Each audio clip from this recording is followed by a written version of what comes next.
Hello guys, Colin here. On the bench today is my latest guitar purchase. This is a Gibson Gothic V from 2001, I believe, and I thought this would be an interesting video as this has just arrived with me. It's obviously second hand, and I'm going to do a quick look over and check to make sure everything is okay, there's no damage, see any parts that have been repaired or touched up or modified, and just see what the general state of the instrument is. And I thought this might be a good video insofar as helping you look over some second-hand guitars and see and make sure they're all okay to go ahead and purchase. So let's get into it. So before starting this video, what I did was plug it in to make sure that everything still functions electronically, but the pickups are fine, the pots and the switches are all doing what they're supposed to do, so that's all okay. We'll look more into that later, but what I want to do is look at the physical aspects of the guitar and see everything's okay there and just give it a once-over. It is evident this guitar has been played. There's lots of little dings and little scrapes all over it, as you'd expect. There's a lot of dirt and sort of dried in grime on here as well, which we want to clean off, and we'll do that. And it's certainly been played live, because if you smell the guitar, then it smells of smoke fluid and beer, so it's clearly been in some small venues and heavy metal shows. So I want to get this cleaned up, and the first thing I need to do is just take everything off the guitar, and we'll do a strip down here. The strings are totally dead. Those top ones are just turned black with corrosion. So let's get those off, get all the hardware off, make sure everything's out the way, and then we can just take a look at the body and get that cleaned up. So I've got the guitar down here so camera 2 can see what I'm doing a little bit clearer. And I'm going to start detuning all these strings and take them off. But before I do so, I just want to show what the nut's doing here actually. This is a sort of symptomatic of all Gibson Flying V's headstock shape, is that none of the strings come through the nut in a straight string pull. So especially the outer two E strings here, you can see that they just kink very sharply as they come through the nut, which is going to cause all sorts of tuning issues really. It's the same for all of them, so I will have to do something. I want to do something to get those coming straight through the nut and then eking off to their tuning posts after that. The tuner's making a slightly funny noise as it's turning there. That's probably not good. This tuner's feeling very, very stiff, this one here. I wonder if maybe someone's over-tightened the button screws at some point, or perhaps they've got clogged with dirt, but that's really stiff. I mean, it's turning just fine, but it's stiff compared to what I'd expect. It's certainly stiffer than the others. So I don't plan to keep these tuners. I'm planning to upgrade a whole bunch of things about this guitar, but certainly we'll have to have a look at those. I want to use those tuners again, maybe get them lubricated up.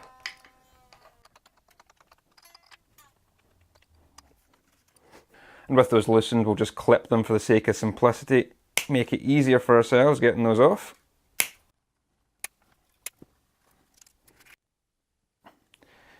Snipping them makes it easier to take the strings off through the headstock, like the opposite way around, and that does prevent sometimes the scratching of anything as we're trying to pull these coiled sections out of the tuning machines. So that can be a good thing. Now with all the tension off these, that tail piece should just slide right out with the strings still on it there. And we can put that aside. Keep it nice and safe. A little pastry brush just to take off the dust. See what's going on here. I've also got a microfiber cloth to help wipe things down. Shouldn't do any damage to the guitar. And I've got a little bucket here of slightly warm water with a touch of dish soap in it. Nothing that's going to damage the instrument, but enough to take off any stubborn stuck-on dirt.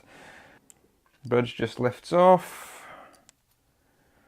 It's all good. I'll take these posts out as well, just to make it easier.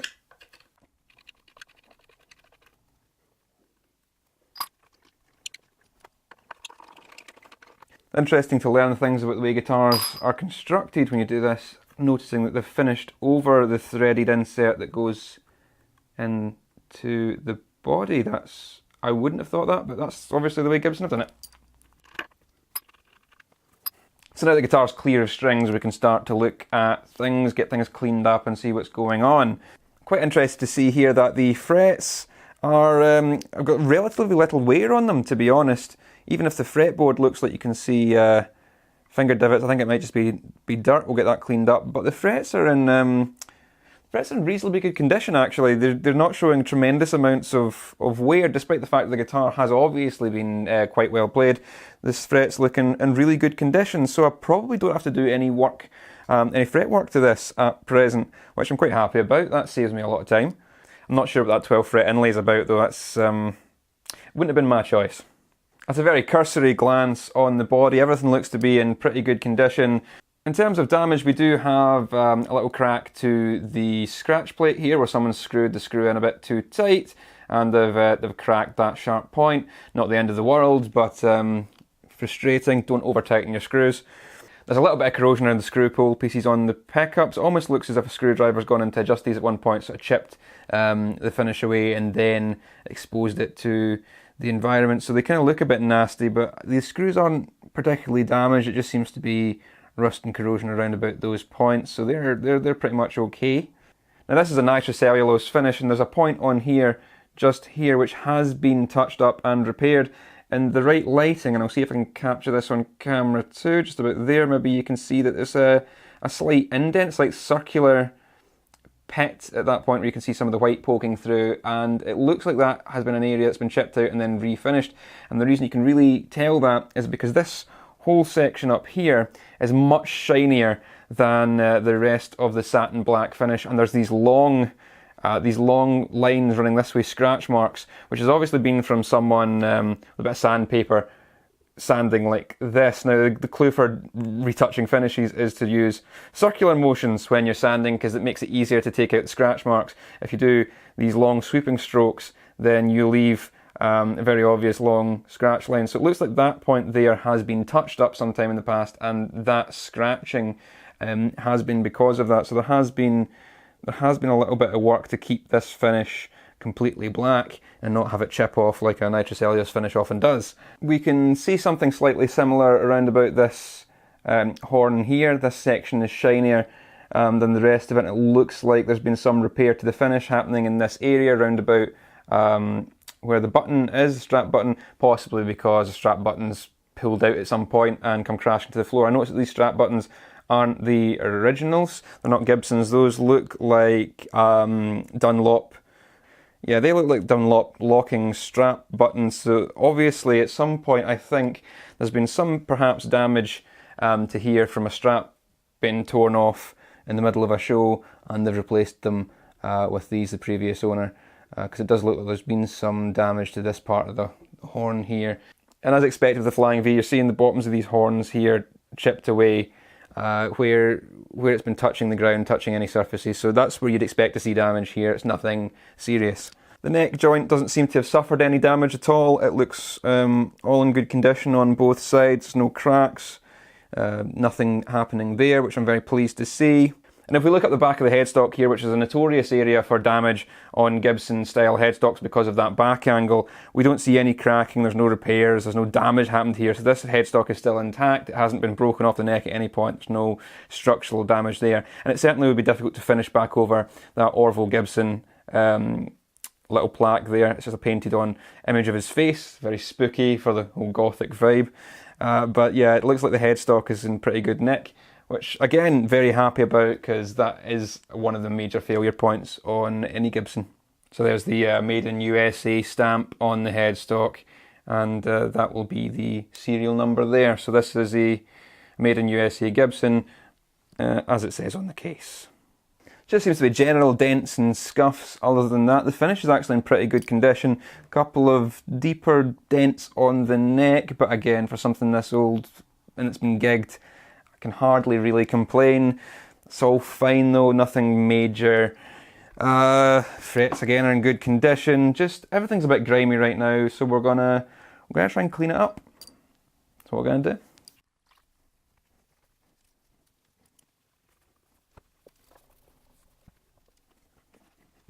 This bit's very filthy. This is obviously the area where beer gets dropped onto while you're on stage, or sweat, or stuff like that. So yeah, it's pretty manky. Somebody's juices are on here, and we're gonna get them off, because I don't want someone else's juices on my guitar.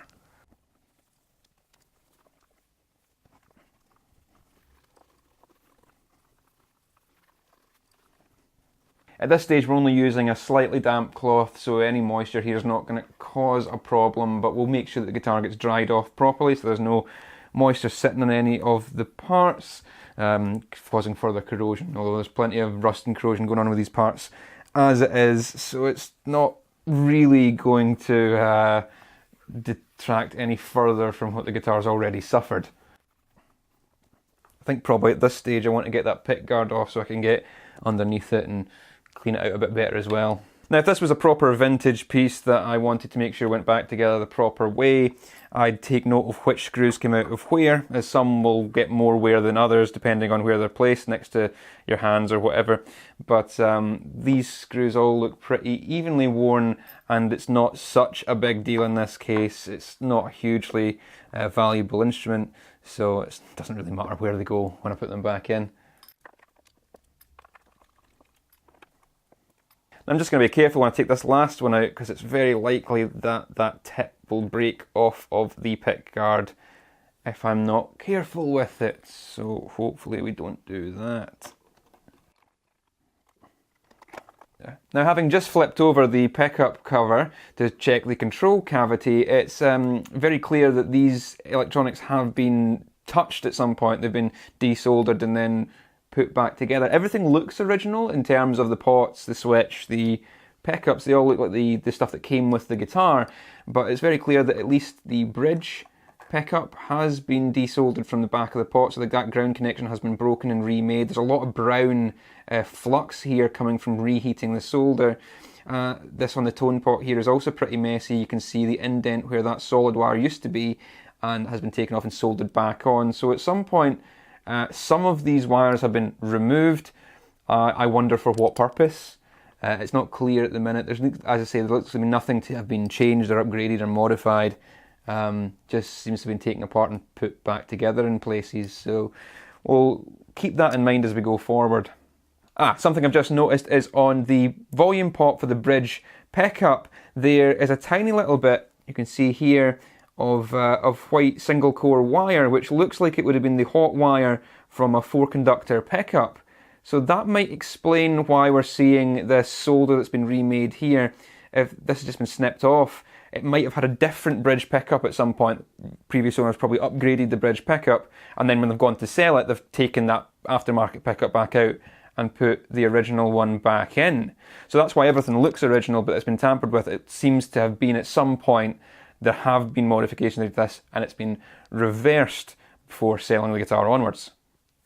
It's worth mentioning that the original pickups that came with the guitar, which looks like the ones that are on it, we'll have to take them out and check now. Now there's a question about that, was the 500T and I think the 496R, if I've got my numbers correct. Those are the Gibson ceramic humbuckers, which came on the likes of Flying Vs and Explorers, are the hottest output of the standard Gibson run, not including like the Dirty Fingers and things like that. So yeah, those are like the ceramic hot Gibson pickups for the more rock and metal orientated guitars. Just because camera 2 was in the wrong place when I did all that, 500T and 496R. I'll check those numbers and make sure I've got that correct. Absolutely typical minimal Gibson shielding on the control cavity as well. If we swing this back round, you've got your metallic foil. Yeah, but if you look into the cavity itself, you can see that there's just this slight dusting of conductive paint in the bottom of the route there.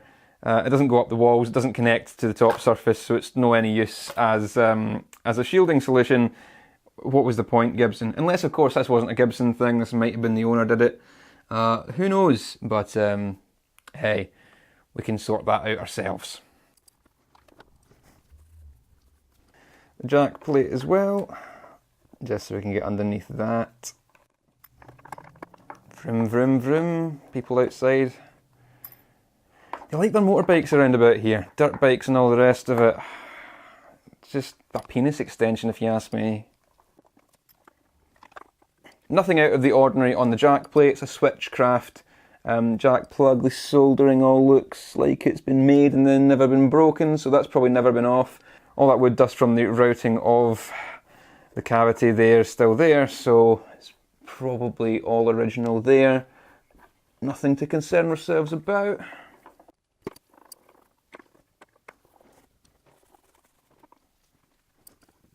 Right, let's lift these pickups up as well and see what's underneath them. Check they're still orange Gib.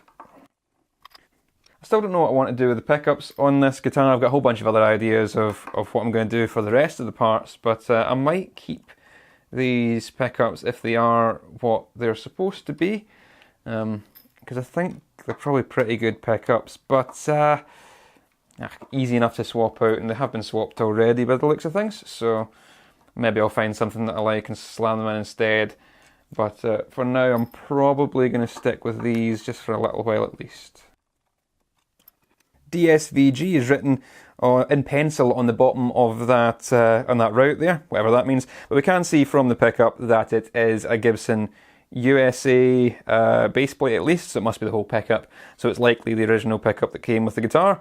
We'll see if the neck's the same, but I imagine it will be.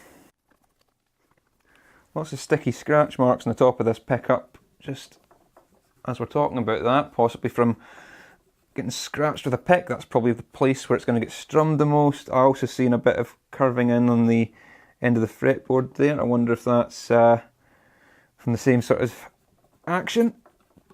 Yeah, that looks like a properly abrasive damage actually. It's not really coming off with the cloth, so it must be actual scratch gouges into the ring itself. Pickup rings are easier to replace, they won't be a problem. Might get metal pickup rings for it. I always quite like metal pickup rings. I just don't really like the plastic rings.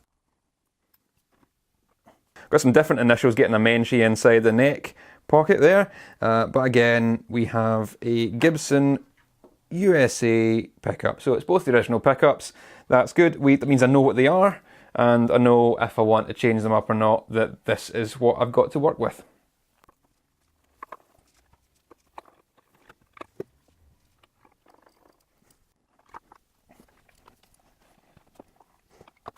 I'll flip things around so we can take a look at the fretboard. This is usually the most grimy place on the guitar. It's where all the fingers go. So hopefully we can get this looking at nice and fresh again. This is where I expect to see my nice clean cloth getting a bit grubby.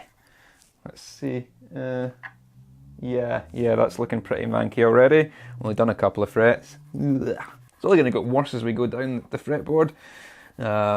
Get towards the nut, and that's where all the chords are, the standard chords that most people are going to be playing. If this was a Metallica thrasher who had this, guaranteed he was chugging down there quite a bit. Yeah, filthy.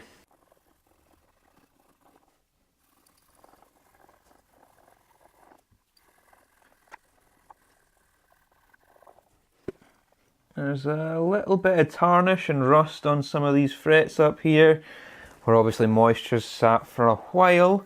When we give the frets just a little once over with the finest of my polishing pads, just to give them a little polish up, not actually do a recrown or anything like that. Nothing severe enough to reshape them, but just to give them a little shine again, because it's looking just a little bit like they're tarnished on quite a few of these ones further up here. Maybe just do a little bit of lemon oil on them too, just a little touch. That'll just take off any of the worst of it that the water has missed. Once again, lemon oil has nothing to do with lemons other than the smell. It's not made from lemons, it's not acidic, it's not all these rumours that you hear on the internet. It's just not the case. It's a quickly evaporating synthetic oil which just helps clean and protect the wood. Again, not acidic, doesn't eat into your fretboard, not made from lemons. We look good and clean on the fingerboard now, quite happy with that. Genuinely very pleased at the condition of these frets. There's very little wear on any of them. Now that I've got the strings off and in a proper look and cleaned it up, it is the case that they are very, very good shape. There's no flat spots as far as I can see. They've all got a lot of life in them, and I won't have to do much work, but as I say, there is some points on there where there is a little bit of corrosion, so they will need a little light polish to get them shining again.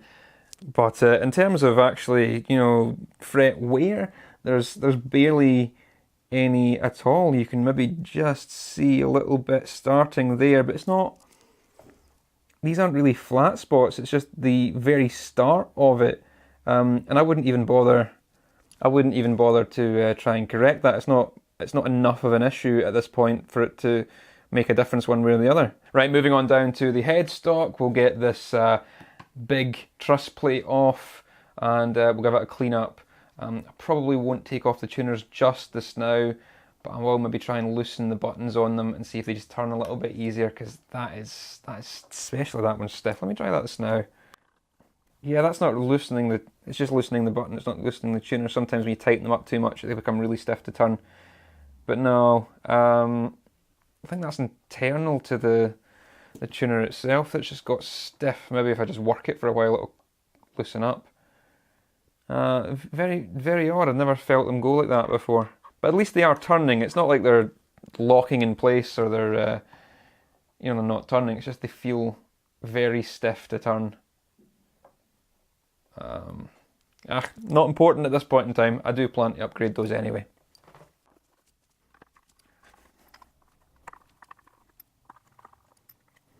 Typical Gibson style hex nut truss rod adjustment there as well. That nut on there is loose, and so is this one here. That's always something to check on these. Tighten those up when you find that, because they often come loose. Crescent wrench, not the best tool. Socket set be a better tool, but it's what I have to hand, and I'm a little bit lazy. I mean, they're all right so long as you don't slip. Do you know what I mean? They'll do the job just the same. It's only if you slip with it and damage the finish. But while this one is loose, I'm going to try something. I want you to see this. So when I was buying this guitar, I was considering the fact that the strings don't pull straight through the nut, and I was trying to think of some sort of solution for the headstock, and I thought maybe about drilling little posts into the headstock to sort of bend the strings around so they're coming through here straight. And then I discovered that there's a product on the market for that. It's a string butler, and it's a small piece of metal which will bolt under these two posts here and then pull the strings into alignment. And I think I've got the right one. There's a few different ones of these. So I'm going to open it up and see if it fits on while I've got everything off here. The only downside of fitting one of these is that, the 58 style Vs with the big plates, the big plate will no longer fit on, which is kind of sad, but so the cookie crumbles. The price we pay for a better string pull and a better tuning stability. So that's the string butler there, show it on the camera too, and it'll just fit on like that and hopefully pull the strings into alignment. So first thing you have to do to get that on is to take these two tuning machines off. As I say, this one's loose already, so that's a nice easy job. And then we just need to go into that one there. Cool. And the string butler does come with little plastic washers to help protect finishes, if that's a big deal to you. But we can slot them on for completeness' sake. Put that into position. Conveniently, we've got that screw hole from the truss rod cover to line this up with, so we know we're in the middle.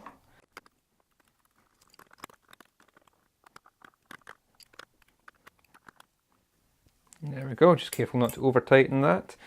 Hopefully now that this is installed, it'll mean the strings will come through that nut nice and straight. And then we can put them onto the tuning machines, and this is a little longer action as it goes around these posts, as opposed to the sharp action that it's got when it kinks around the nut. So it should mean that everything's all good. Plus these are little bearings that rotate, so it should all be good. We should not be getting any strings sticking in the nut now. Just means that this is exposed. I do have a truss rod plate that I can, a smaller truss rod plate that might fit over there, or it's a shame, but what can we do? Right, let's look at putting this all back together and see if we can remember where all these screws came from. Yep, got the screw pull pieces to the top of the guitar, bridge pickups the opposite, screw pull pieces go. Oof. That's debris actually still inside the cavities. We put the screw pull pieces to the bottom in that case. I've got something in my throat there. Now we should have long screws for the taller pickup ring. And shorter screws for the shorter pickup ring. I do like doing stuff like this. It's very therapeutic. Taking things apart, seeing how they work, try to analyse the history of them through what you see, and then slowly putting them back together. It's just a nice thing to do, to spend some time. It also means that there's not going to be any scary surprises for me at some later point. I know exactly what is underneath all the components on this guitar, and I feel that now that it's been cleaned out, it's not harbouring any sort of, I don't know, grime from a previous life. It's all mine now, and it's as good and as new as it can ever be for a sort of 18-year-old guitar. We'll take another look at that electronics at a later date, but for now we can just cram those back in there. How did these come out? I feel like I moved some wires to show things and it's not quite gone back down the way it came out. What's in the way? Be fine once the screws go in. Nothing out of the ordinary here. They're all the same screws that were on the pick guard as were in the truss rod cover, so it shouldn't make a difference. And again, we just want to be aware not to over tighten the screws as they go in. Don't want to end up with more cracked plastic like we saw down on that end. It's almost cracked all the way through that, but it'll be good enough that we don't have to replace it, I think. It's got a bit of character, it's got a bit of life to it. It's fine. I like the guitars to have a little bit of character, to look a little bit old. They've lived and they've given it a bit of life, and I'll probably do a little bit of relicking to this guitar anyway, as it's not a precious thing. It's not like it's ultra valuable in its current state or ultra collectible at the moment anyway. I mean, maybe it will become, very collectible sometime in the future, but I doubt it. I got this much cheaper than many of the other Flying Vs out there on the market at the minute, so the chances of this becoming something worth money and collector's item in its original state is very rare. It looks like it's the undesirable Flying V, and it's probably always going to stay that way. Couldn't see where that screw was coming through there. Couldn't find the hole. Couldn't get my hole, which is the story of my life. It's looking a lot cleaner already. I'm really enjoying that. Right, those three can go back in there. The only thing that's not really been given a once over with the cloth is the pick guard itself. I'll get the knobs and switches off this another time. I've got some gold hardware that I'm maybe going to replace all the black stuff with, and it looks like I've got the right stuff. Looks like it's drop-in replacement style. All looks about the right sizes, but I'll not open this for now. I'm still finding it kind of strange that they painted over the inset bushings on here, and it does look like there's masking tape under the paint there, which, yeah, just peels off. I have some thoughts about what I can do with that, because my plan is maybe to take the stock tail off and add the V-style string plate to give it a more 58 vibe, and I would have to plug these holes, and you can definitely mahogany plug them, but maybe there's another solution if they're already sort of buried under the paint. Those threads aren't great. Just maybe give them a bit of lubrication before I put them back in. Yeah, there's a lot of friction there. I wonder if just a touch of WD-40 on those threads will just have them slide in a little bit easier. That feels much nicer. It's probably not the best thing to use, probably a better lubricant than that, but that's like butter now. That's great. Just clean up the bridge before I put it back on. I'm pretty much planning on replacing this bridge with a gold coloured one, so I'm not too worried about it at the minute, but if I was using this again, I'd certainly redefine all those string notches. They're kind of not good. I'd have them a bit cleaner than that. That'll go in there. Right, it's new string time. let's see how quickly I can get the string change done. Got a set of D'Addario strings, which is what the guitar shop I bought this from sent with the guitar. I've never tried these before. We're going to see if I like them or not. Well, the packet doesn't work very well.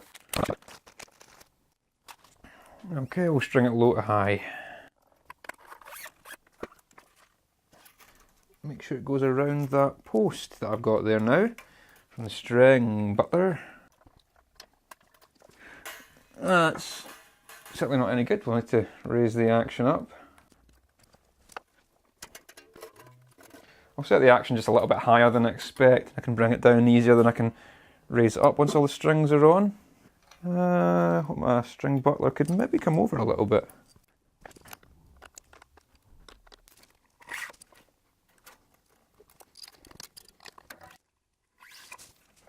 Now, as you can see with the string butler, there's these little rotating rings here. The string slots onto those, goes to the slot, comes through straight, hits that, and then bends towards the tuning machine, which is better than it kinking round here where it can't rotate, whereas at these points that'll allow it to move. So I'll just bring that back, give me enough.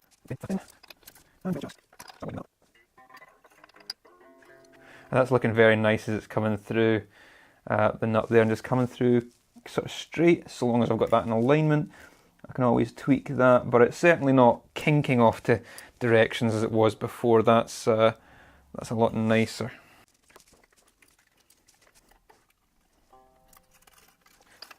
That's the stiff one. Jeez, that is stiff.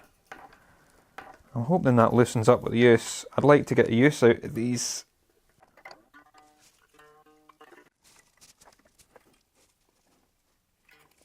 This is probably just going to be a quick and dirty setup. I probably won't look too deeply into getting the intonation right and whatnot at the moment, because I'm not going to keep the guitar like this for a very long time. It's going to be a project instrument.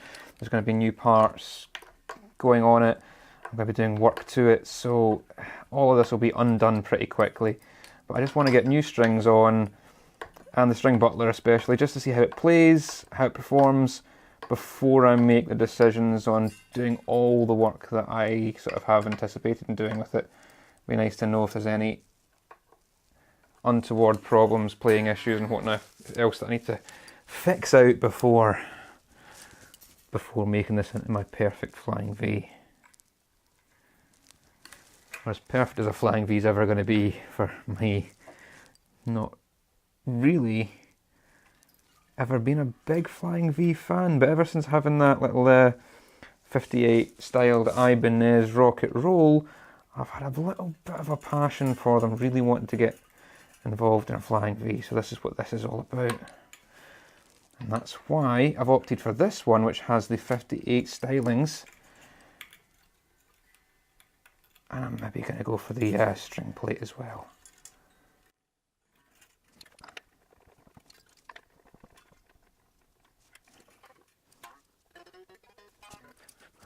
I'll bring all this up to pitch and snip it off just in a moment, but look at how nice that looks on the string butler. All that's coming through nice and straight, as far as I can see coming through, they're coming nice and straight, and then easing towards the respective tuning machines. I like how that looks a lot better, and hopefully that'll mean the tuning stability is better as well. But let's get it tuned up and find out.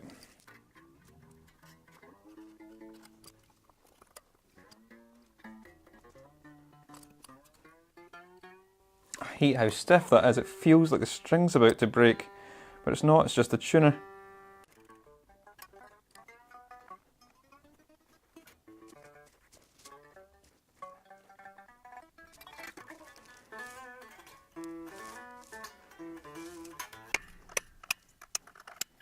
Thank you for joining me as we looked over my first Gibson Flying V. There wasn't too much here that was untoward or out of the ordinary. Some electronics that had been modified and put back to the way they were, and a couple of finish places where that had been touched up, but really pretty normal for a guitar that's this age.